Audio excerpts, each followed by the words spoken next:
à tous, ravi de vous retrouver pour ce programme un peu particulier, un programme estival, spécial. On retrouve les temps forts de toute cette saison, cette première saison du Samedi Politique, presque 40 numéros, 40 invités, 40 thèmes de géopolitique, de politique. On a choisi les moments forts, à vous de les retrouver tout de suite. Je crois que tout le monde baigne gentiment dans tous les responsables politiques, y compris les responsables nationaux, je ne parle même pas de ceux de l'Union européenne, les responsabilités totales, baignent dans cette lâcheté. Surtout, il s'agit de complaire. Il s'agit de complaire à qui? En réalité, il s'agit de complaire à ce politiquement correct, à cette idée que ça revient, je vous disais, sur le rousseauisme, que l'homme est bon, la société le pervertit. Et puis surtout, on a tellement envie d'être traité d'humaniste, d'humain, de défenseur des droits de l'homme.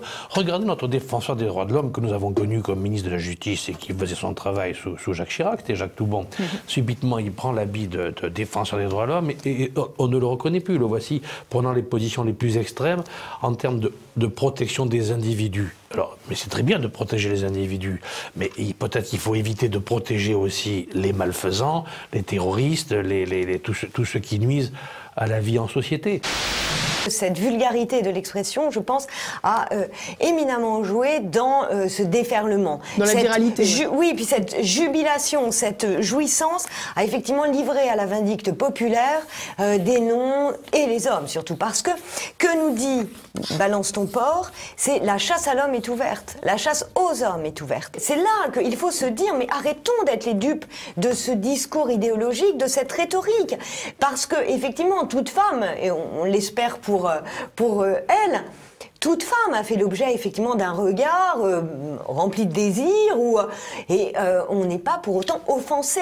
Mais ce que voudrait là aussi tout ce néo-féminisme, c'est que nous interprétions comme une offense faite à notre personne, ce qui est en définitive un hommage à notre féminité. Bon, quand on arrive avec ses gros sabots et sa politique de com, eh bien très vite, ça diverge et ça aboutit à des catastrophes. Et là, on est entré dans la phase des catastrophes avec Hidalgo. Quand vous avez parlé de la Tour Eiffel, il aurait fallu montrer l'état du Champ de Mars, qui est quand même normalement un des plus beaux espaces verts de Paris, de grand prestige, qui est gangréné par toutes sortes de saletés, de détritus et prolifération de rats. Même chose pour le square des Batignolles ou le square autour de la Tour Saint-Jacques. On a vraiment une situation qui est absolument inédite dans Paris. La saleté, les rats, etc., ça donne une espèce de paysage de fin de règne, en tout cas de dégradation profonde, qui est liée à de la mauvaise gestion, à de la démagogie. Bon, les choix en fait d'aménagement sont faits en fonction d'objectifs de communication. Ils ne sont pas faits pour véritablement traiter les problèmes de circulation ou d'aménagement urbain, et donc ça dérape et ça donne des catastrophes. Je vais prendre juste 30 secondes pour vous donner une illustration de la façon dont la technique tourne mal. Il y a un bombé dans les boulevards et les avenues parisiens qui a été voulu par Haussmann pour l'écoulement des eaux. Quand vous voulez, par pure démagogie, mettre en place un système qui ne respecte pas ça avec un boudin, vous voyez, un séparateur pour les vélos ou pour les bus. Eh bien, en fait, l'écoulement des eaux ne se fait plus. Donc la crasse, et vous le verrez partout dans les avenues parisiennes, s'installe à la limite des séparateurs, ça finit par percer le bitume et en dessous, ça finit par percer même les pavés qui restent encore là et commencer à corroder la voûte des égouts. La France a une armée qui est au service du continent, d'une civilisation, et que ça doit sortir du calcul des 3% du PIB, et qu'il faut monter un budget militaire, et qu'il faut que nos jeunes femmes et hommes eh bien, aient un service militaire, et un service militaire mondial, planétaire, qui soit en Afrique. C'est plutôt que de trouver un petit stage chez Macron, puis avoir sur son CV un petit stage dans une entreprise qui vend du canigou et du ronron, et faire de trucs de management. Il faut que les petits aient la chance de faire une année en Afrique, découvrir le monde. Quand on a 20 ans, il faut connaître la planète finalement, et tous les territoires français, être à Clipperton, être en Nouvelle-Calédonie, et c'est ça qu'il faut offrir aux jeunes. Et en commun avec les jeunes africains, il faut mixer tout ça, et encore une fois, on aura une puissance colossale francophone, une grande nation francophone d'1 milliard d'habitants. Mais moi, je ne veux pas m'occuper de l'électricité dans les universités au Burkina Faso.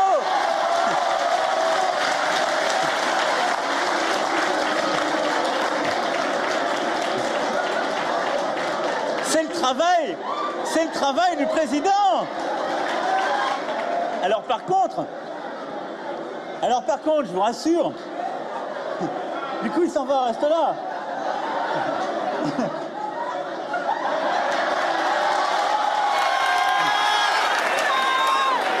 Du coup il est parti réparer la climatisation. C'est le ton, quoi. On n'est pas au niveau du chef d'État, on n'est pas dans une rencontre internationale, même quand on est à l'université. Moi, je parle en prof. Marshall fait le fameux discours sur le plan Marshall à l'université d'Harvard en juin 1947. Il fait pas ce numéro, quoi. Bon, à la Sorbonne, ça a été déjà un peu plus tenu. Et là, ce sont des étudiants qui ont été triés sur le volet, quoi, finalement. Voilà, ça se fait pas, quoi. Quelqu'un m'a dit que j'étais un petit candidat. C'est un journaliste qui m'avait dit « Vous êtes un petit candidat ». Je lui ai dit « Vous êtes un petit journaliste ?» Alors ça ne lui avait pas fait plaisir. On reviendra sur votre amour tout particulier. Ça ne fait pas, mais ça ne fait pas plaisir. Et moi j'ai dit, en termes d'expérience professionnelle, en termes d'analyse et comment dirais-je, de prévision réalisée par rapport à ce que j'ai annoncé, comment les événements évoluent, comment dirais-je, je me permets de signaler que depuis 10 ans, et grâce à Internet, on peut aller voir ce que j'ai pu dire depuis 10 ans, que toutes les prévisions que j'ai faites, ou quasiment toutes, se sont révélées exactes avec le temps. Eh bien, j'estime qu'avec tout ça, je ne suis pas un candidat, je pense, au contraire, j'étais au contraire quelqu'un qui était un grand candidat par l'expérience et également par le discernement et la capacité de prévoir ce qui allait arriver. Alors malheureusement, j'ai pu découvrir en effet comment l'électorat se laisse manipuler. C'est là qu'on va rire d'ailleurs, parce qu'un problème, je pense, une contradiction interne qui va commencer à surgir pour le macronisme, c'est qu'il va être obligé, pour faire le travail qu'il a à faire pour le compte, on va dire des très riches pour simplifier, enfin de l'ensemble d'intérêts dont les très riches sont en quelque sorte les figures de proue, il va être obligé de commencer à taper sur son propre socle électoral. Et ça va être intéressant. Un constat, il a été envoyé là où il a été envoyé, comme je vous disais, par les médias. Et les médias sont détenus par un certain nombre d'oligarques français. On a monsieur Drahi, monsieur Bouygues, Bolloré, Neil, etc. Donc voilà, une fois qu'on a compris ça, on constate de fait que c'est quelqu'un qui a été envoyé là par les riches, effectivement. C'est l'éternel problème quand on est un militant d'un parti. Est-ce qu'il vaut mieux être en dehors dans un groupuscule, ou est-ce qu'il vaut mieux être à l'intérieur, quitte par moment à être en désaccord, mais à essayer de peser? Moi, j'ai toujours choisi la deuxième hypothèse. Voilà, peut-être que je me suis trompé, mais en tout cas, je pense qu'il y a une place pour les grandes formations. Si on veut aller dans les groupuscules, on se fait plaisir, mais ça aboutit à rien. Sauf qu'il ne suffit pas, et c'est toujours le drame de la droite, c'est de tenir un discours à droite jusqu'au dimanche 20h, et après de passer à autre chose. J'avais pris une phrase qui en avait vexé certains, j'avais dit on avait promis le Karcher, on n'a pas branché le tuyau. Bah forcément, les gens. Mais vous avez eu quitté. Kouchner.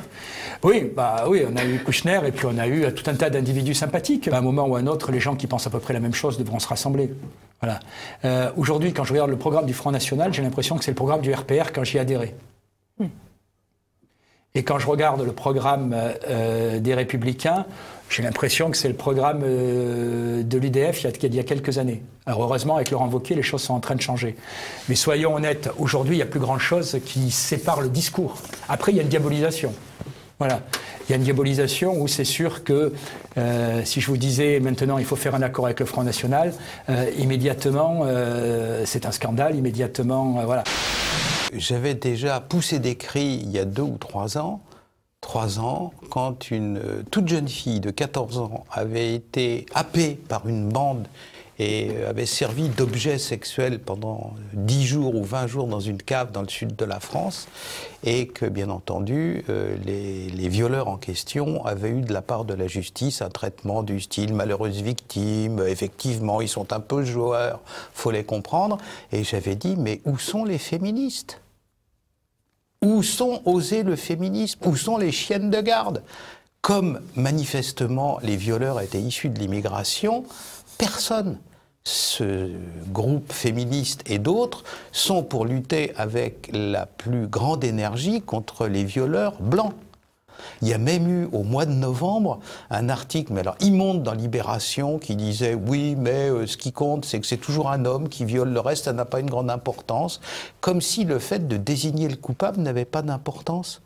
Alors, il y a de l'argent qui part en Suisse, mais on n'a pas le droit de dire le nom de M. Cahuzac. Qu'est-ce que c'est que cette histoire? Bien entendu, les coupables, ça existe. Et il faut donner le nom des coupables. Alors, dès que les coupables sont issus de la migration ou de quoi que ce soit, naturellement, les fameux groupes féministes, on les voit plus. Il n'y a pas un président de la République qui n'est pas arrivé, parce que c'est l'origine de tout, en disant les quartiers qui échappent à la République, nous allons les ramener, etc. L'ordre va régner, la discipline, etc. Vous avez vu ce qui se passe? Ça continue depuis 25 ans. Donc, ce sont des mots creux, et il y a un très joli proverbe chinois qui dit « le mot chien ne mord pas ». Voilà, ce sont des mots, et les mots ne mordent pas.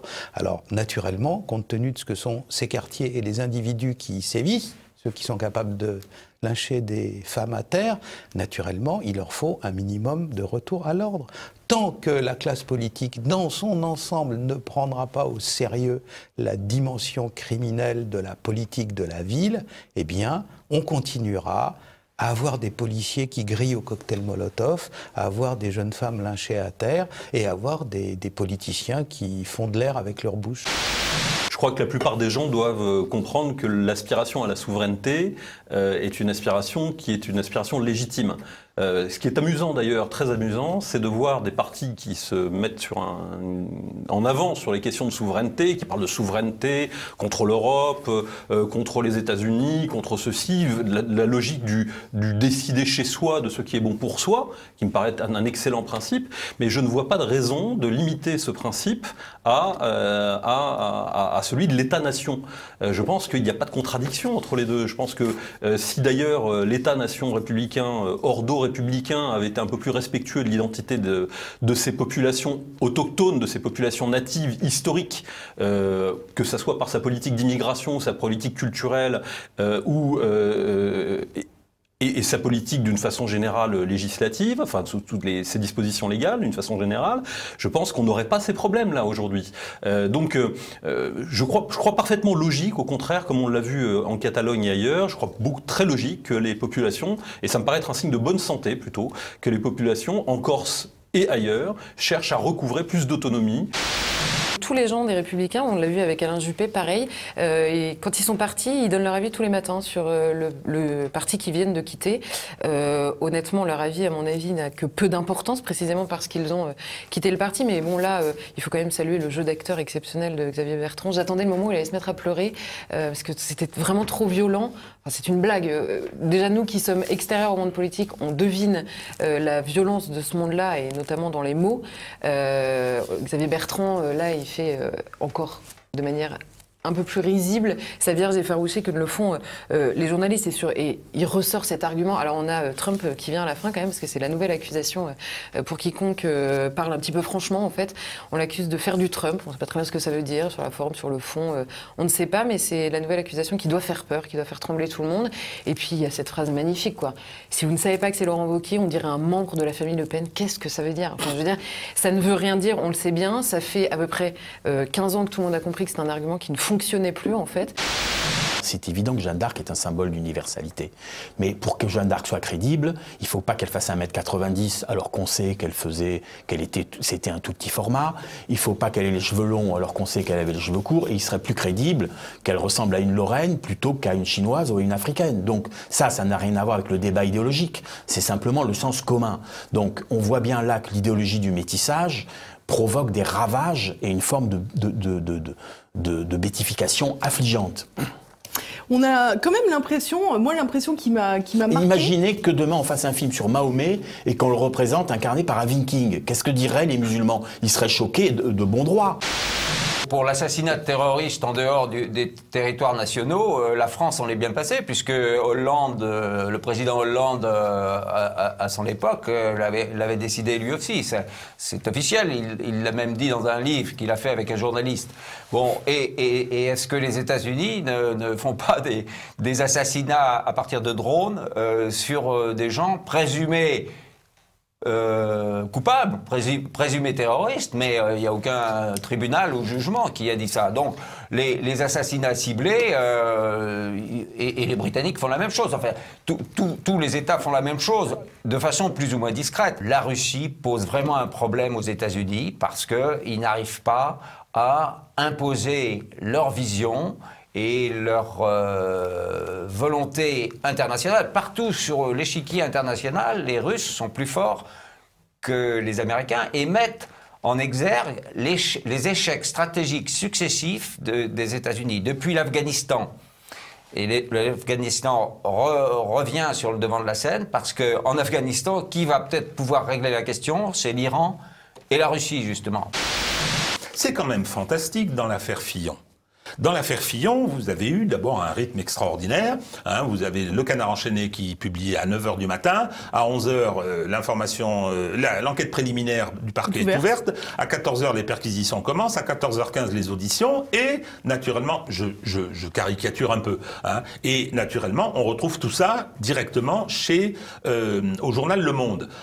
Mais enfin, attendez, il y a une plainte de déposer pour violation du secret de l'instruction. Ça ne pouvait être. L'origine ne pouvait en être que, les magistrats du pôle national financier, du parquet national financier, les policiers à qui on avait demandé de procéder à ces investigations-là et à ces auditions. Enfin, c'est pas très compliqué. Vous faites une saisie des ordinateurs, vous regardez qui a fait quoi, etc. Ce que, dans l'affaire Sarkozy, l'affaire Azibert, les deux magistrats qui instruisaient ne se sont pas gênés pour faire avec les ordinateurs des magistrats de la chambre criminelle de la Cour de cassation. Là, il y a eu, concernant la plainte de François Fillon, rigoureusement aucun acte accompli pour une infraction qui est une infraction grave. Dès lors que ceux qui sont chargés de faire respecter la loi la violent, moi j'estime que c'est la pire des corruptions. Par exemple, lorsque les journalistes du Canard ont sorti Bienvenue place Beauvau, et qu'ils ont parlé du cabinet noir. Moi, je l'ai lu, le livre, le cabinet noir, ils sont venus à la télévision pour dire « j'ai jamais parlé de cabinet noir ». Pardon, c'est quand même extraordinaire. Et quand ils ont écrit oui, ce sont toujours les mêmes qui ont les dossiers, ils sont désignés, ce sont des amis du pouvoir, c'était écrit noir sur blanc. Ils ont contesté que ça le soit. Donc, il y a une hypocrisie. Tout le monde le sait, mais on n'en parle pas parce que ça, quelque part, ça arrange tout le monde. Deuxième observation, c'est cette stupidité de phrase « je fais confiance à la justice ». La justice, si vous voulez, c'est fondamental. La justice, elle est... toute son organisation est fondée sur la défiance vis-à-vis de l'homme juge. La collégialité, le double degré de juridiction, les règles de procédure, etc. Parce qu'on se méfie du juge. Donc, si vous voulez, c'est le débat contradictoire, c'est le respect des règles. C'est véritablement cette prise en compte des faiblesses humaines. Attendez, elle est rendue par des gens comme moi, la justice. C'est dire si vous avez intérêt à m'entourer. Il y a déjà eu d'ailleurs des accords entre la Belgique et le Maroc pour reprendre les délinquants marocains et qui purgent leur peine au Maroc. Ben, croyez-moi, ils se tiennent davantage tranquilles parce qu'ils n'ont pas envie d'y retourner. Donc il faut arrêter avec la démission de l'État. Et puis il y a d'autres mesures fondamentales. La mesure absolument fondamentale de précaution qui n'est pas prise, c'est d'interdire le retour des djihadistes de Syrie. Hier, j'écoutais sur une radio du service public les lamentations de gauchistes, après le procès de Lunel. Sur une pauvre femme qui était menacée de la peine de mort en Irak parce qu'elle avait été combattre avec Daesh. Mais on croit rêver.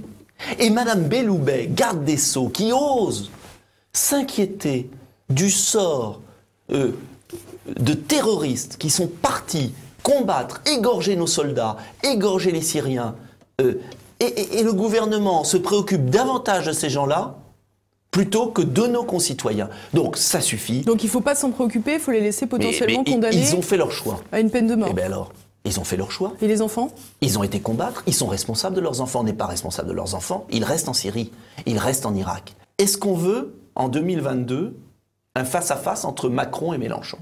C'est la seule question à se poser. Tout le reste, 10 500 000 électeurs au second tour de la présidentielle pour notre coalition. Des millions d'abstentionnistes qui n'ont pas été convaincus, il faut être honnête. Il faut être honnête. Et donc il faut en tirer les leçons. Ces millions de Français de droite ou patriotes sans être de droite, ni droite ni gauche, qu'importe. Ces millions de Français qui ne veulent pas, comme l'a très bien dit Jean-Frédéric, voir finie la France, mais qui ne sont pas pour autant anti-européens, qui veulent simplement une France libre, indépendante, qui travaille avec les autres. Eh bien, ces millions de Français, ils attendent de notre part une capacité à définir un programme. Et on le connaît, le programme. On le connaît, il est simplissime. Contrôler nos frontières, arrêter l'invasion migratoire dont je parlais, rétablir l'État, rétablir l'État, avoir une politique de produire en France et de libération des énergies des PME, une politique libérale pour les PME. Mais en revanche, avoir une stratégie d'État pour les grandes technologies, pour ce que les petites entreprises ne peuvent pas faire. Donc un mélange de libéralisme et de protectionnisme, intelligent. Et puis défendre nos territoires. Et puis enfin défendre nos valeurs, la famille, parce qu'il n'y a pas d'avenir sans famille, l'identité de notre pays. La France est enferrée dans une approche unilatérale idéologique, plus encore que les États-Unis et la Grande-Bretagne, sur le fait que Bachar al-Assad devait partir. Comme si c'était à la France de savoir si Bachar devait rester ou pas. Il me semble que c'est quand même le problème en priorité des Syriens, avant d'être le problème de M. Sarkozy, de M. Hollande ou de M. Macron. Il est clair que des buts de guerre, si vous voulez, qui s'empilent et qui sont pluriels et qui mélangent tout et n'importe quoi, ne peuvent qu'aboutir à un fiasco militaire.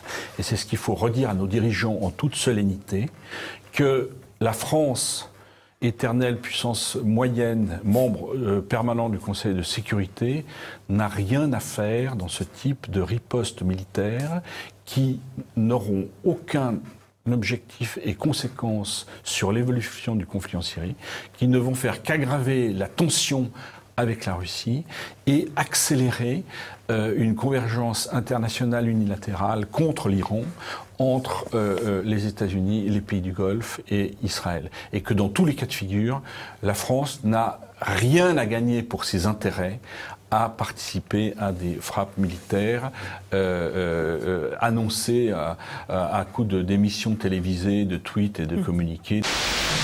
Trump est un personnage très étonnant qui, à mon avis, mériterait, si on avait des psys sous la main, d'en faire une analyse, parce que un ami psy me disait, mais c'est un pervers narcissique. C'est un type qui est capable de dire une chose et son contraire le lendemain, et narcissique au sens où quand on le contredit, il vous expulse. Donc effectivement, c'est son comportement depuis qu'il est au pouvoir. Il a dit, rappelez-vous, dans sa campagne électorale qu'il allait brider l'Arabie Saoudite et qu'il allait condamner les relations entre l'Arabie Saoudite et les États-Unis. Or, vous avez, quand il a fait le déplacement, il a dit exactement le contraire. Et il a viré tous les gens de son équipe qui, d'une manière ou d'une autre, disaient qu'ils étaient contre le déplacement. Vous savez, la repentance, il n'y a que les Français pour faire la repentance. Hein. Moi, j'ai encore jamais vu un Américain, un Russe ou un Chinois aller se repentir. Hein. Ni un Anglais, d'ailleurs. Hein. Il n'y a que nous pour faire ça, il n'y a que nous. Alors évidemment, quand vous êtes repentant, vous prenez les coups de tout le monde. Ça, on devrait contrôler les banques d'affaires françaises, qui travaillent en France, pour regarder comment elles font. Parce qu'il est indiscutable que dans l'affaire Alstom, par exemple, les banques intéressées, la banque Lazare et la banque Rothschild en particulier, toutes les deux ont fait le forcing auprès du ministère des Finances, et là, personne n'en a parlé.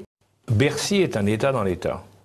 Il faut bien le savoir, parce que c'est le plus grand, le plus puissant des ministères, et que, étant un État dans l'État, si vous voulez, il ne dit pas ou il ne transfère pas toutes les informations dont il dispose. Mon ami Georges Besse, qui était président de Renault et qui a été tué, comme vous savez, par les gauchistes,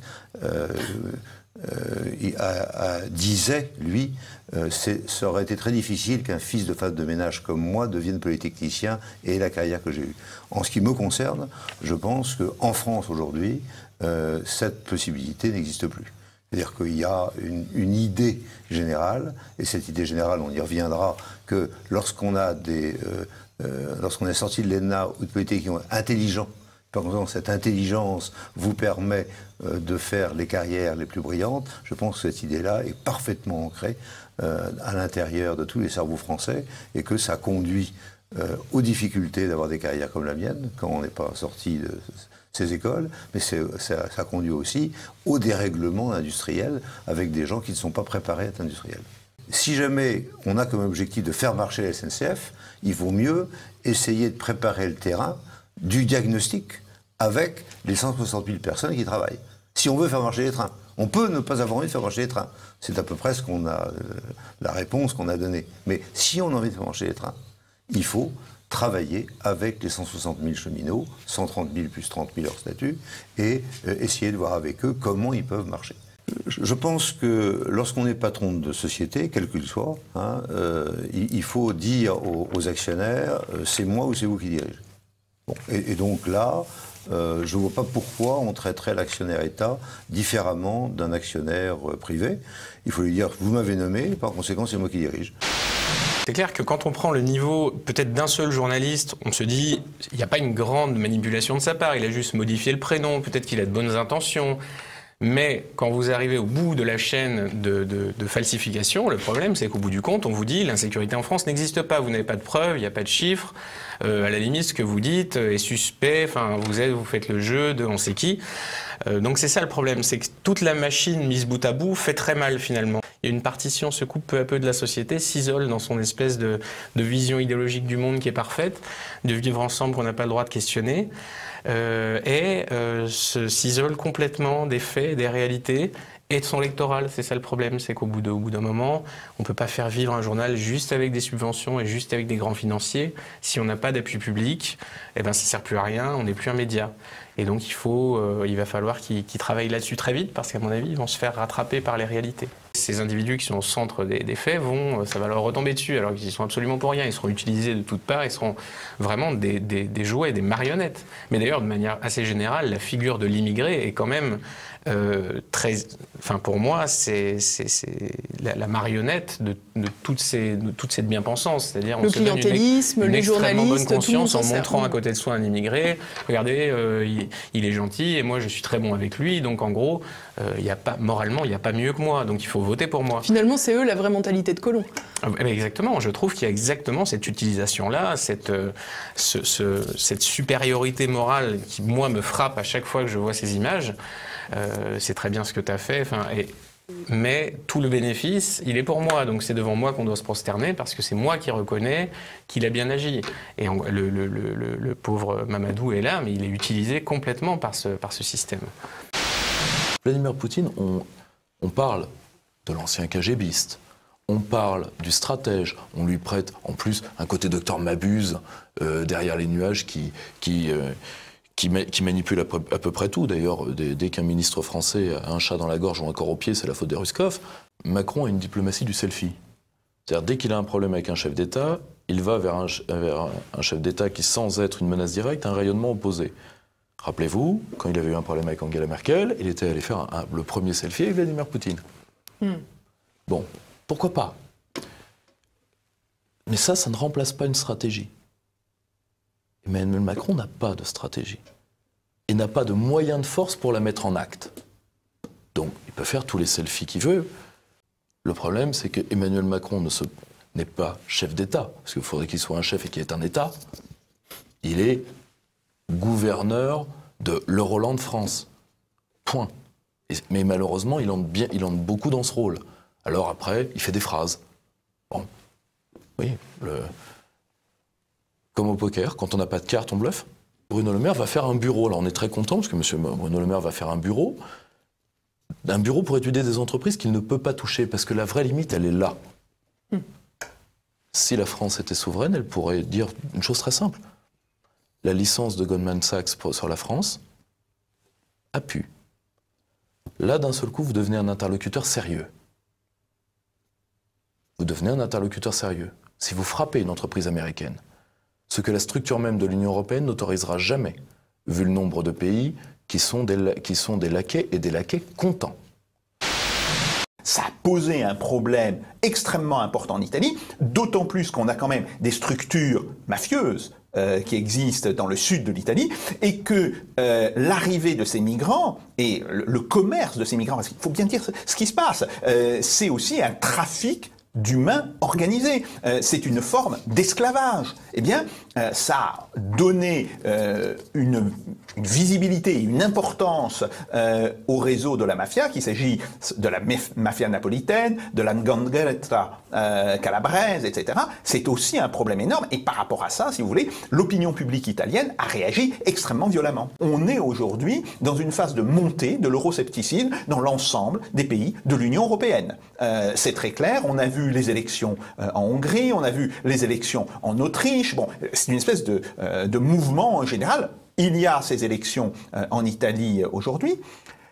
Et d'une certaine manière, si vous voulez, la véritable question, c'est est-ce que ces partis, est-ce que les partis qui incarnent cet euroscepticisme sont capables de montrer d'une certaine manière la crédibilité de leur position, quelle qu'elle soit?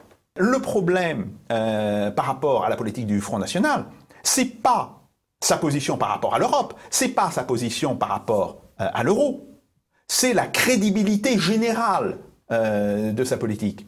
Et on le voit bien dans les propositions qui ont été faites, et en particulier qui ont été portées par le Front National au moment des élections de l'année dernière, il n'y a pas eu l'effort de construire une véritable crédibilité, c'est-à-dire, une chose c'est de dire on va sortir de l'euro. Après il faut expliquer comment, par quel processus, comment ça va se faire, quels sont les risques qu'encourent les Français, etc. C'est là-dessus, d'une certaine manière, que les Français attendaient des réponses. Ces réponses n'ont jamais été apportées.